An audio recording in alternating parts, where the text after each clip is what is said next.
The Gunner. Truly a magnificent unit. Unlocking and utilizing this unit is a huge improvement in your gameplay experience. How big of an improvement? Imagine this. You're a shit-smeared peasant living in the feudal kingdom of England.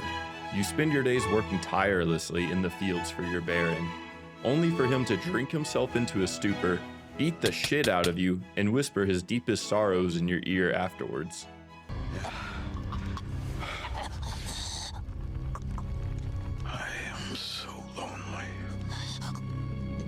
Now, imagine that exact life, but instead of being in the Kingdom of England, you're in the Kingdom of France.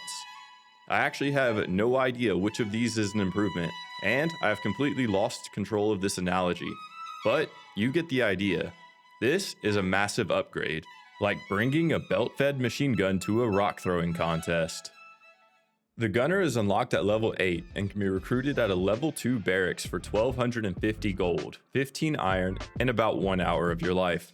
Which, if you think about it, is only 1 out of 692,000 hours. That's a lot of gunners you could train. The Gunner is the first unit in this game that gives us the capability of crowd control, meaning he can output a lot of damage to a lot of enemies. But don't worry, he makes up for this by having some pretty below average stats.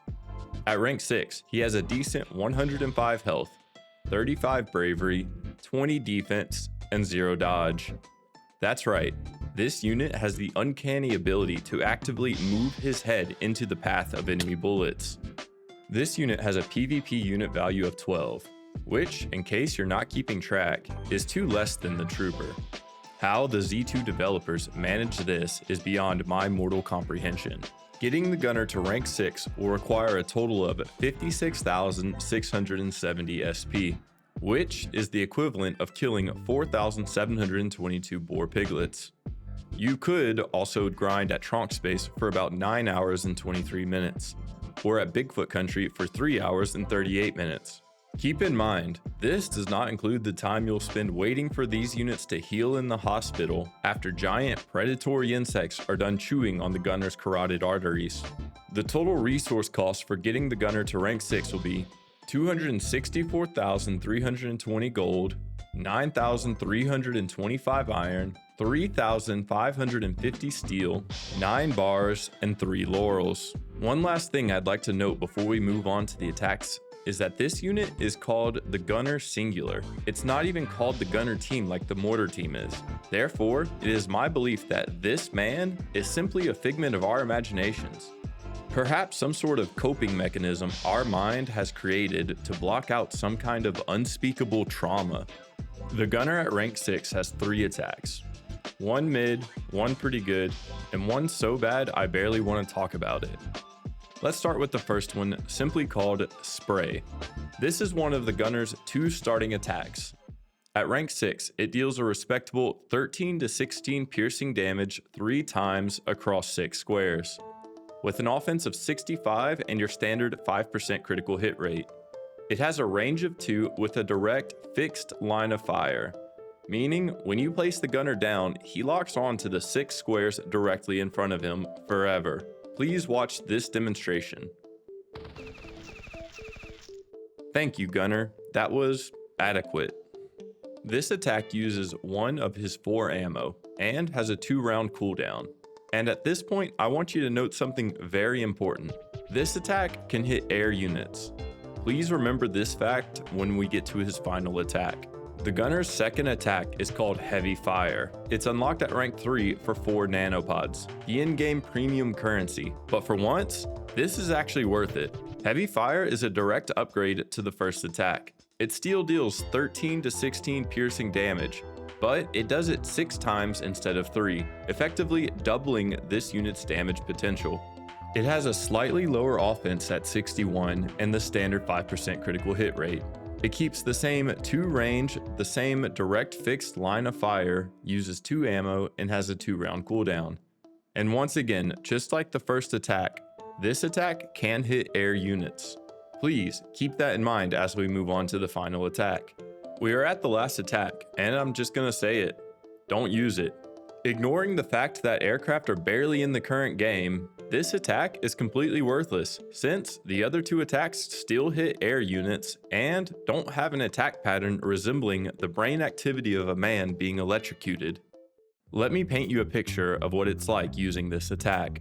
You're at a casino in Beijing, and you put $500 on a hand of blackjack. The dealer looks at you, calls you a degenerate cum goblin, spits in your eye, and calls security on you. Before you know it, you're in a CCP labor camp, packaging hundreds of cans of Beijing corn. It's confusing, it's traumatic, and personally, I wouldn't recommend it. Every time I use this attack, I am reminded of that experience. Now that we're done going through this unit's stats and attacks, it's time to see how they hold up in combat. And what better way to start than by bullying my favorite punching bag, Saren. We both arrange our formations, and here's what they look like. On my side, we have neatly formed lines of men wielding belt-fed machine guns. On Saren's, just 5 cosplayers he had lying around. The cosplayers were no match for the 1,000 rounds per minute coming out of these light machine guns. And before we know it, Saren's men were sufficiently perforated. Yes, 2 of our gunners had their heads removed from their shoulders, but think of this as just a new fashion trend. The gunners are also great for dealing with the local wildlife. Take this pack of level 46 raptors for example.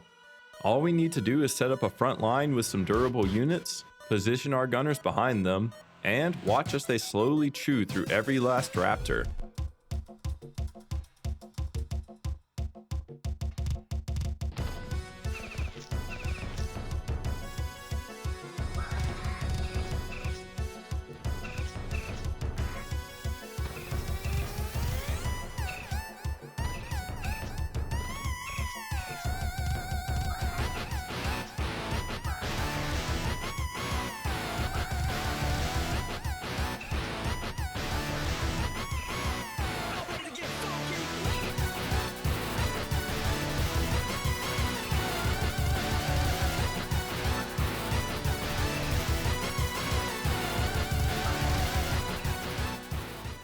Yes, that took longer than expected, but hey, what did you expect from a unit you unlock at level 8?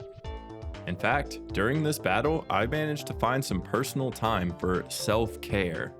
I arrived back at the base, only to be greeted by 9 raiders with lust in their eyes.